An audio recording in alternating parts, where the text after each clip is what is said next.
All right, what's up, everyone? Welcome back to another episode. Today on the podcast, I got Nelson Baker, coach at Rochelle High School.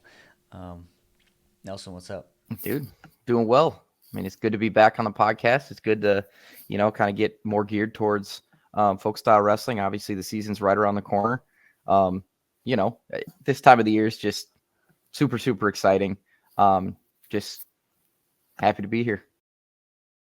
Well, let's start in. So, we haven't caught up in a while. So, how was your summer? I know you had a lot of eventful things going on inside wrestling as well as outside. So, yeah, how was your summer? Cool. From a wrestling standpoint, did a lot of work with Greco from essentially the second that folk style ended all the way up until June with the 16U Illinois Greco and freestyle team. Did some training camps and then headed out to Salt Lake City, Utah, wrestled national duels, brought home some medals, had a lot of fun. But then pretty much when I got done with that, then my wife had our first baby. She's 8 weeks old now. So it's been cool to kind of take a step back from wrestling and just learn about being a dad and learn about being responsible for somebody other than yourself. And, it's been really cool. As you can see, I think back there, you got a mobile hanging off of my fan. So our house has been hijacked by a baby, but it's the coolest thing ever, man. And then I wrapped up my master's degree at NIU in leadership. So just cool. Kind of excited to, wade the waters of being a dad and a coach and a teacher and figure out how to balance all those things. So, but Yeah. now it's almost wrestling time. So it's good to get back into the swing of things. Yeah, wrestling is always like on the horizon when football season starts. Preseason wrestling starts for those who don't play football.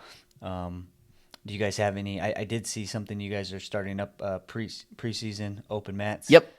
That's starting on Monday. So not tomorrow, but the next day. And then we'll go Monday, Wednesdays, and Thursdays. And we've got a good kind of cooperation. We are super, super close with the guys at Rockford East. So us and Alpha kind of figured out, when to have practices on opposite days so that our guys can, get the most work in possible, to fit their schedules. And that also doesn't require us to be on the mat 5 days a week, you know, especially with a baby around. It's hard to go 5 days a week outside of season. So, Yeah. just forming those partnerships like you and I always talk about, the guys over at Rockford East are the best dudes ever. And, it's also ironic because they're, some of our top competition come the end of the year and, regionals and stuff, but that's just how you get better. So, Yeah, yeah. We need a lot of opportunity to kind of obviously micro compete, but with wrestling you only have so many people, so you need as many bodies to match up. Obviously, if you don't have two 160 pounders, it's hard to have the 160 pounder training. And yeah, preseason I think is something that obviously a lot of people underestimate, but the amount of momentum that you can build just getting your body kind of back in order. Say if you took the summer off, it's a good time to get your shape up, right, and that type of stuff. So yeah, I think it's important to get that going so kids can start up. Going back to the summer, like, do you have any memories that stand out that you were a part of this summer that was um, honestly, uniquely? it's always fun to get to work with, good kids from around the state. When we work with Team Illinois, it's not all just Northern Illinois kids. It's obviously not just all Rochelle kids. It's just kids from all over the place.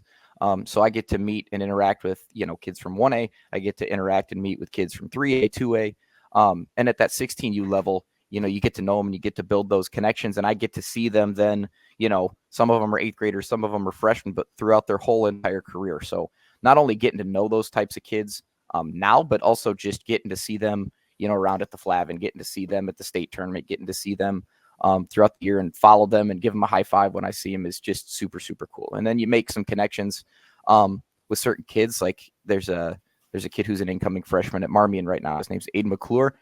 We met at the 16U dual camp. We kind of hit it off, me and his dad and him out in Salt Lake City, Utah. We work a whole lot, and that's a pretty strong connection that I've built, and he's a great kid to work with, and it's fun to go see him. He's actually down trying to qualify for Super 32 today. But it's just awesome connections, man. And I think some of the best memories are still, you know, to be had to see, you know, where those kids end up and, you know, how they develop as young men. So, Yeah. Yeah. What about I remember coaching on the national staff a few times, but it's been almost like a decade. But like, what about the relationships with other coaches, learning from others? I don't know if you just did Greco or did you do freestyle? Too. yeah. So when it comes to most occurrences, I'm just Greco. But for the national duels, we take one staff. So I didn't really identify as a freestyle coach. I more, once we got to freestyle duels out in Salt Lake City, Utah, was more the guy that was going and getting subs, and the guy that was making sure that, you know, we were going to the right mat, the guy that knew, you know, what duel we were, you know, what team we were dealing with. But dude, the relationships with coaches that you make are fantastic. Some of my best friends in the entire world are coaches just throughout the state. You know, when you talk about guys like Pete Kowalczyk and JD Leva and Justin Pete and Logan Patton and Jamison Oster and Jordan Blanton and BJ Futrell, like those guys, and I'm missing a whole bunch of other guys that I'm super close with. But I mean, you make those connections, and then, you know, not only do you get to pick their brains and, you know, be with them for a week and a half at a time, but you also just, you know, get the opportunity to then go into their rooms and work with their kids, and you have them over and you work with them. I think a big connection that I've made lately is with, you know, Jordan Blanton. Like, him and I have kind of known each other for the last, I would say, 5 or 6 years, but the last year and a half have hit it off pretty well. And, you know, I've had an opportunity to go out to Relentless and do some Greco work with their guys, and have yet to head him over to Rochelle, but I keep hounding him, and, you know, we'll make it happen here soon. But, you know, I mean, they're just awesome connections. And again, like, my social life really revolves around wrestling. So, you know, those are some of my best friends that I have in those connections. And I'm inherently just a social person. So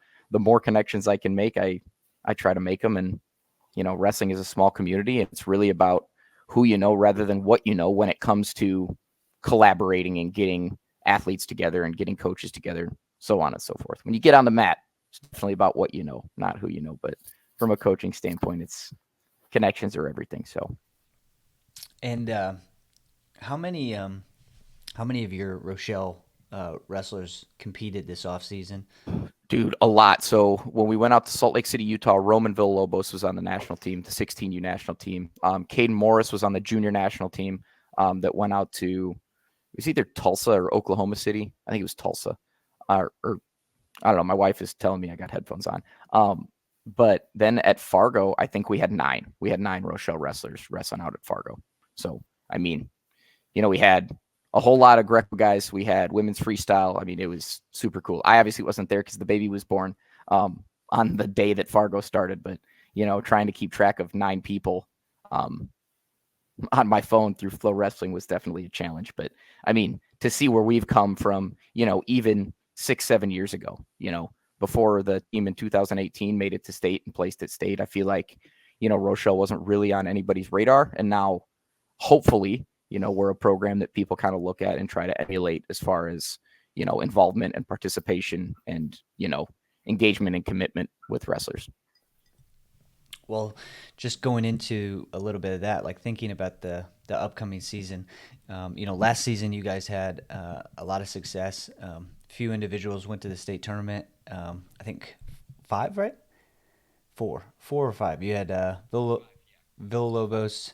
Um, Who? I It was mean, Villalobos, Gensler, Morris, um, Dempsey Atkinson.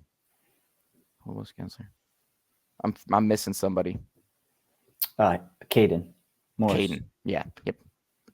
My wife is also looking at me. I probably missed somebody else. I'm missing my own wrestlers. I can't.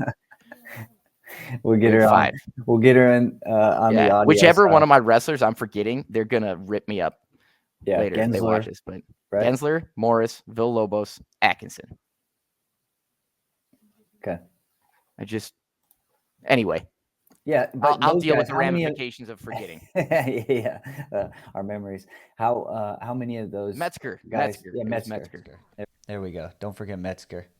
A lot of exciting matches he had last year. So how many of those guys will be back? I knew this was a good number, right? Everybody except Metzger is back. Yeah.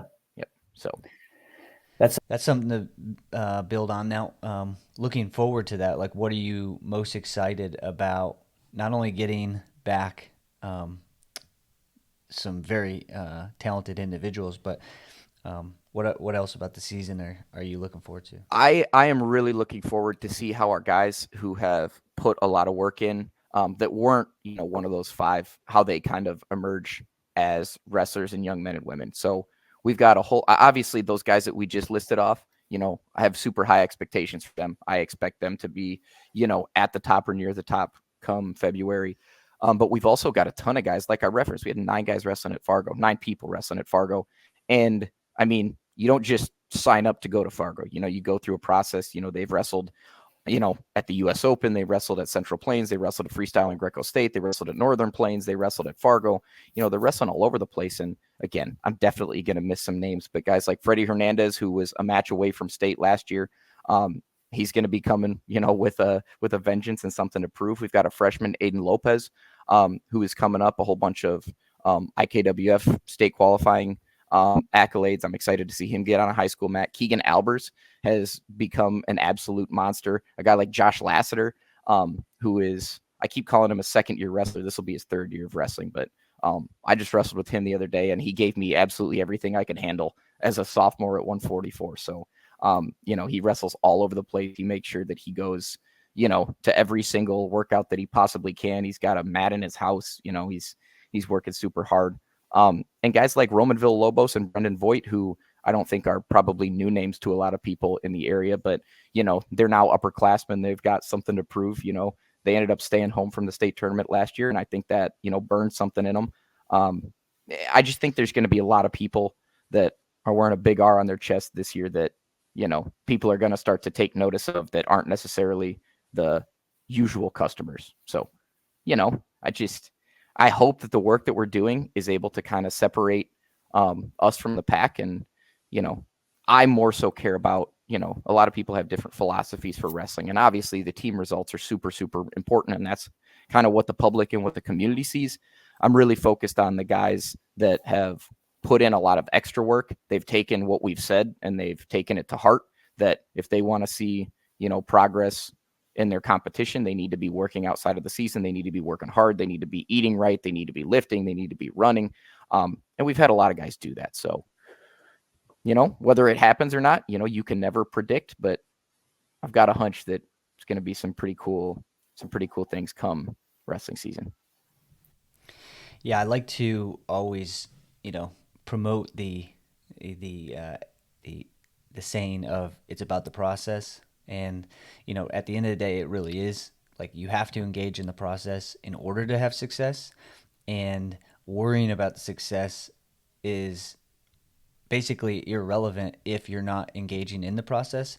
So it always comes down to the process. Just embrace it, participate in it, and challenge yourself every day, and you'll get better. And if you get better over time, everything aligns. That's when you have the opportunity to have success. If you and all you can ask for is the opportunity for success, and then everything else, I mean, is competition. And if you're working hard, there's, dozens of other kids, other teams that are working equally as hard. So, you can't focus on those things as much as you have to focus on the process. But yeah, that's great to hear. I actually saw the video you'd posted, that clip of Brent Metcalf talking about, it doesn't matter about winning the Super 32s. It doesn't matter about winning Fargo. But if, you've got that drive and it burns in you. Like, I actually shared that with some of my wrestlers that I just listed off, because I think that resonated well with me, and I think it resonated well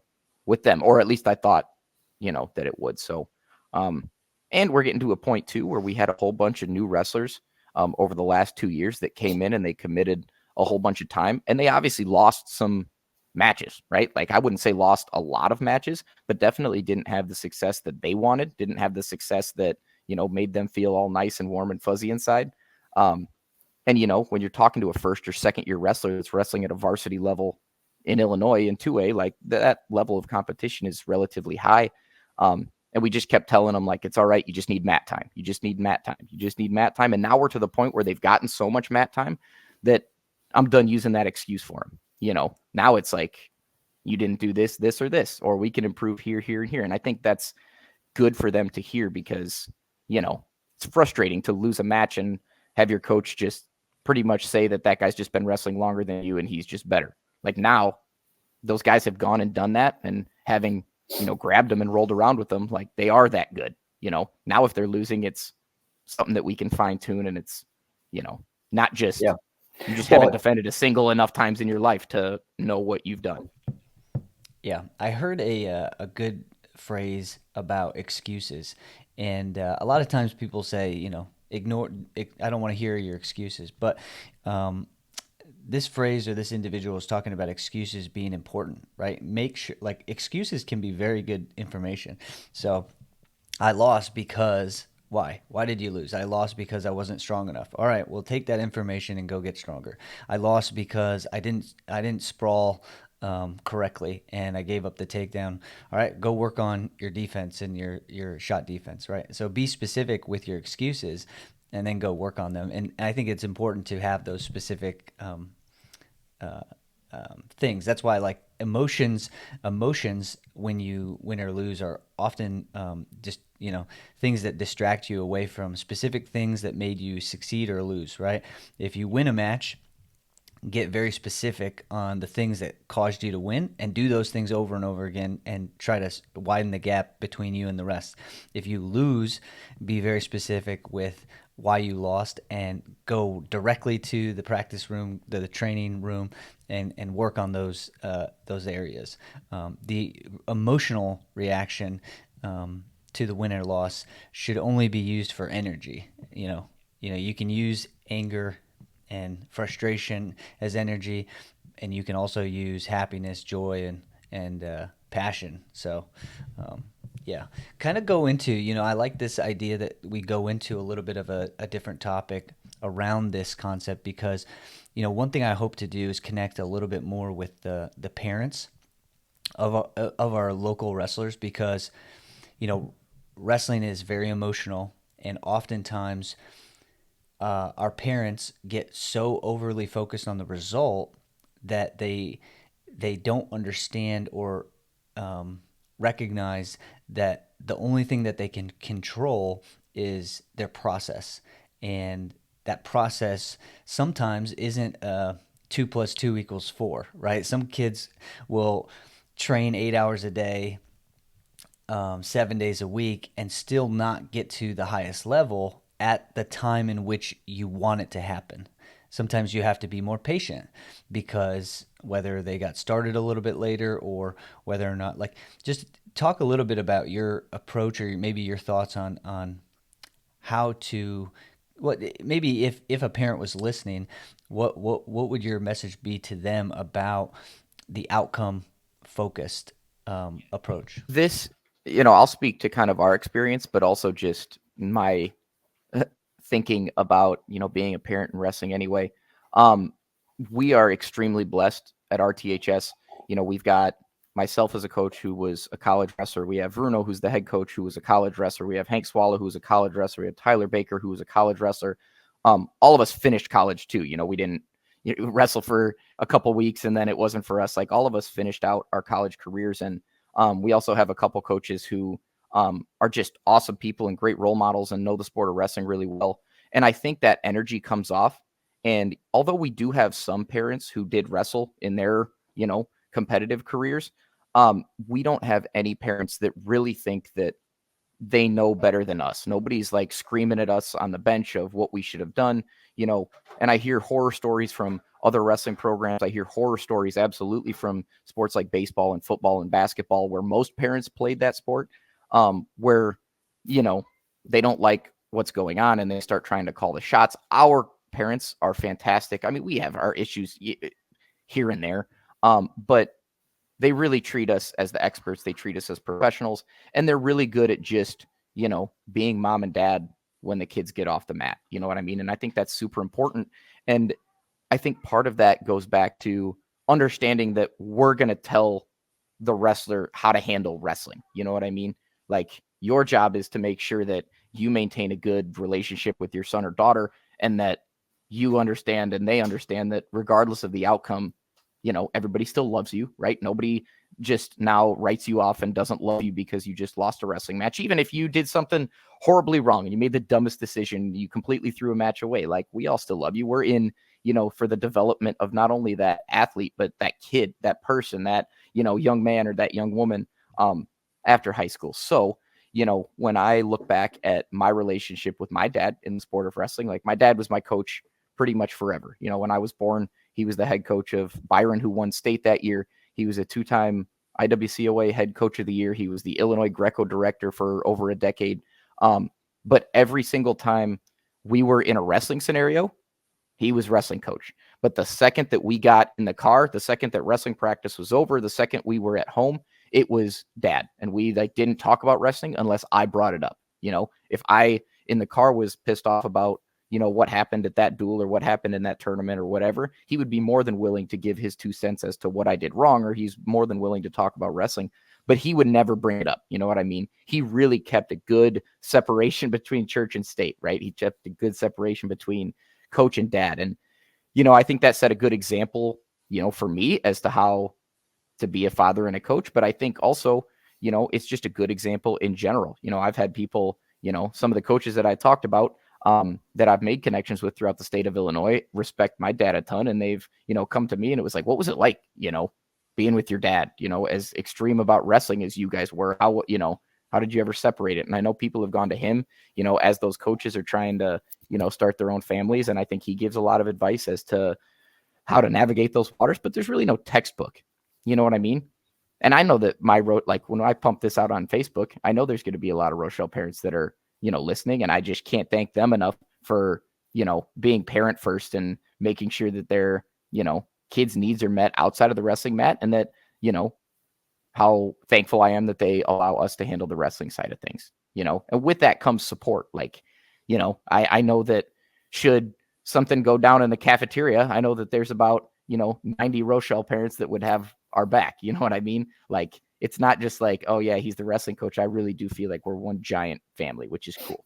And I don't think that's the case for a lot of programs, but however we've been able to foster that type of environment, I don't know if we've even done anything inherently to foster that environment, or if it's just kind of a perfect storm of everybody's on board and everybody's got the same goal. But it's really, really cool, and I cannot stress enough that, it destroys relationships if athletes think that they're, I don't know the word I'm looking for, when athletes value their self-worth in wrestling.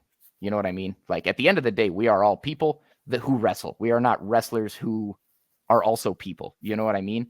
And I think that comes from, what you hear at home. If, mom or dad are treating you differently because of your wrestling results, that makes you feel like you are a wrestler first and a person second, So it's important to put the person first and wrestling second, even if you are as psychotic about wrestling as I am and as we are at Rochelle. Like, it's person first. Yeah. Yeah, you can. I mean, it's critical. Yeah, you said a lot of great things, and I agree with a lot of it. It's just, yeah. Sometimes I think parents get distracted. The shiny objects can turn people into. It can trigger their ego, and yeah, I think it's critical.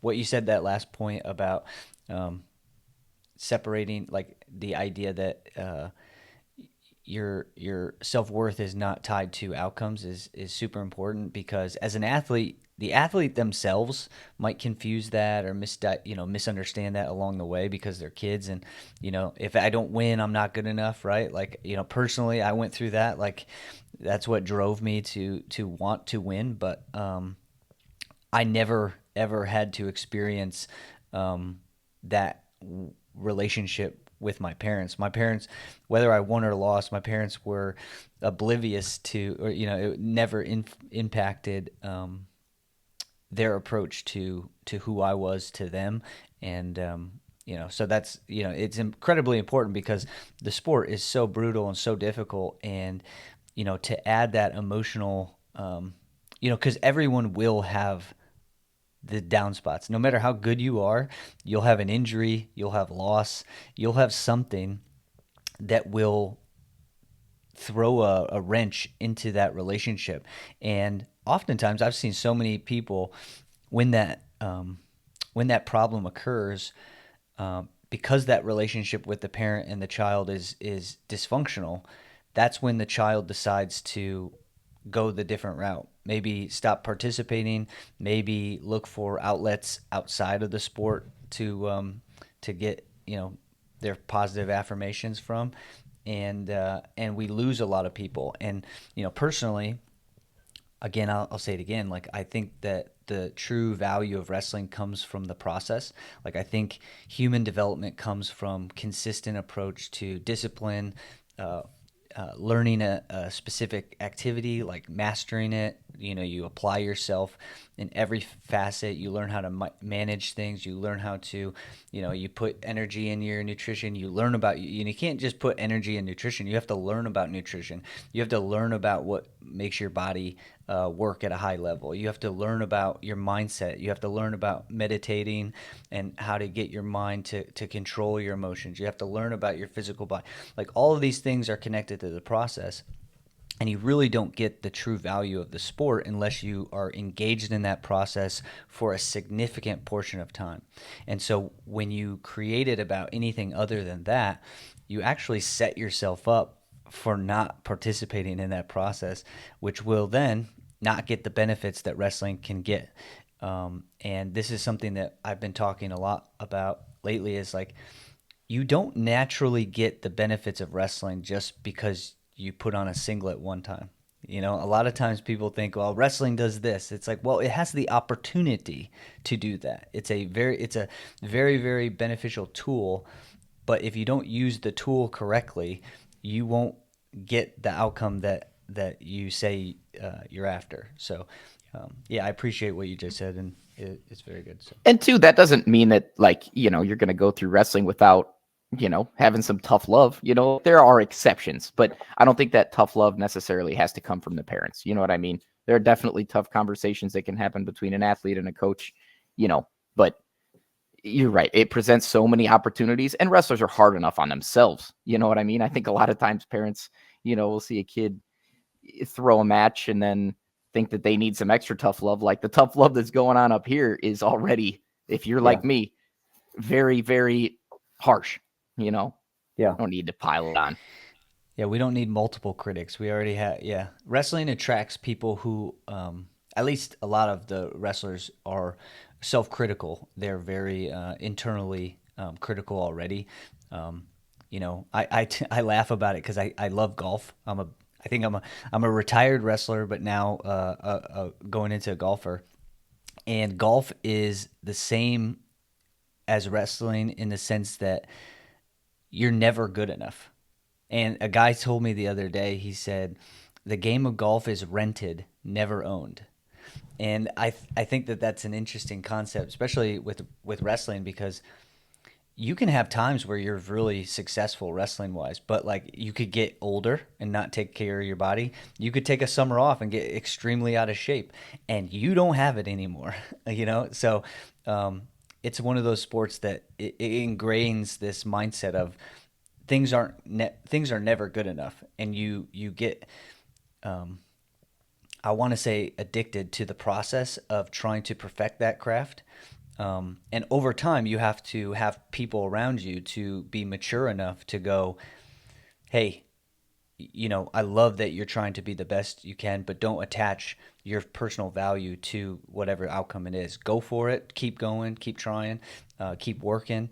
But everybody's going to still care about you and support you in all of your endeavors. So, And for me, I mean, my dad was always super supportive. My mom was always super supportive, but it took one of my college roommates and teammates to sit me down and tell me that, you know what I mean?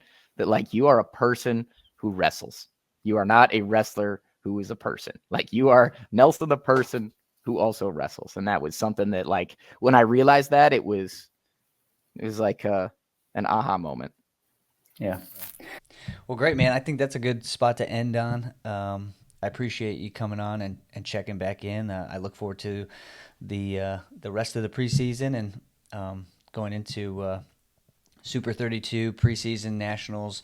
See if any of your athletes go out there and compete, and talk about how they do. And yeah, let's stay in touch. Anything else to tell the listeners? No, that's what I got. Stay tuned.